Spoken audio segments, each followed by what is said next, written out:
राजधानी दशम के वाणिज्यिक दूतावास पर हमले के बाद से ईरान है। इस हमले में ईरान के इस्लामिक रिवॉल्यूशन गार्ड कॉर्प्स के वरिष्ठ जनरल मोहम्मद रजा जहेद समेत कुल 7 लोगों की मौत हुई थी। ईरान ने इस हमले के पीछे इजराइल का हाथ बताया है। हालांकि इजराइल ने इस पर फिलहाल अभी चुप्पी साधी हुई है। माना जा रहा है कि इजराइल इस हमले की जिम्मेदारी लेने से बच रहा है। दावा है कि ईरानी दूतावास पर हमला कर इजराइल से बहुत बड़ी चूक हो गई है।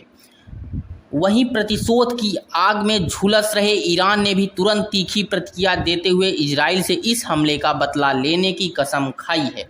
जाहिद के जनाजे में शामिल हुए ईरान के सेना प्रमुख जनरल मोहम्मद बागेरी ने हुंकार भरी है। उसने कहा कि ऑपरेशन का समय, प्रकार और योजना हम बनाएंगे और यह इस तरह की होगी कि इजराइल अपने किए पर पछताएगा। यह निश्चित होगा। बता दें कि ईरान ने तैश में आकर इजराइल को धमकी नहीं दी, बल्कि खतरनाक हथियारों का ट्रिगर लिए बैठे।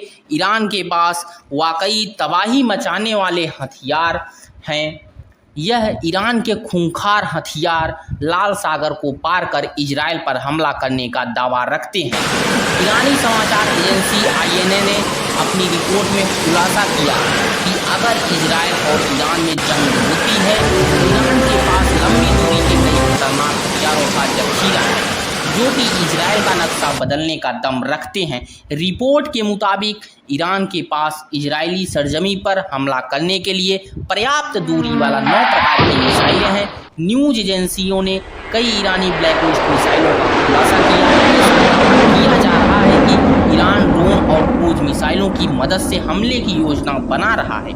अब आपको एक ईरान की उन 9 खतरनाक मिसाइलों के बारे में बताते हैं जिनको लेकर दावा किया जा रहा है कि तिल मिलाए ईरान के एक फैसले से मिसाइल सीधे इजराइल में सीधे तबाही ला सकती है। सेजल मिसाइल, यह 2000 से 2500 किलोमीटर की दूरी तक निशाना लगाने में सक्षम है। इसकी अधिकतम स्पीड 12 से 14 मैक है। खुर्रम शहर 4 उर्फ खैबर मिसाइल, जो कि मैक 5 की रफ्तार से 2000 किलोमीटर की दूरी तक निशाना लगाने में सक्षम है। MAD मिसाइल 2 से 7 मैक की रफ्तार से 2000 किलोमीटर की दूरी तक लक्ष्य को भेदने की क्षमता रखती है। शहाब 3 मिसाइल मैक 7 की स्पीड से 2000 किलोमीटर तक दुश्मन पर हमला करने में सक्षम है। कारण मिसाइल मैक 9 की रफ्तार और 50 किलोमीटर की लक्ष्य पर निशाना लगाने का दावा रखती है। वहीं पावे मिसाइल 900 किलोमीटर प्रति घंटे की रफ्तार से 1650 किलोमीटर की रेंज में हमला करने में सक्षम है। खैबर शिकन मिसाइल 1450 किलोमीटर तक दुश्मन को भेदने में सक्षम है। दावा यह है कि यह 5000 किलोमीटर प्रति घंटे की रफ्तार से जा सकती है।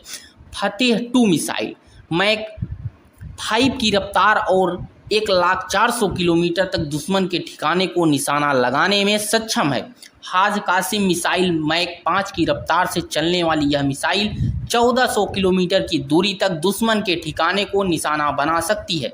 मालूम हो कि दूतावास पर हमले के बाद से ईरान बौखलाया हुआ है। ईरानी विदेश मंत्रालय ने हमले के बाद तीखी प्रतिक्रिया देते हुए कहा कि ईरान इजराइल की एयर स्ट्राइक का जवाब देने और हमलावर को दंडित करने का अधिकार रखता है। वहीं ईरानी राष्ट्रपति इब्राहिम राइसी ने भी तल्ख लहजे में इजराइल को हमले के लिए भारी कीमत चुकाने की नसीहत दी है। इसके अलावा टॉप ईरानी मिलिट्री एडवाइजर जनरल रहीम सफीले ने बताते हुए कहा कि हमले के बाद से इजराइल का कोई भी दूतावास सुरक्षित नहीं है। ईरान इजराइल को दूतावास के हमले का आईना दिखाने का वादा रखता है।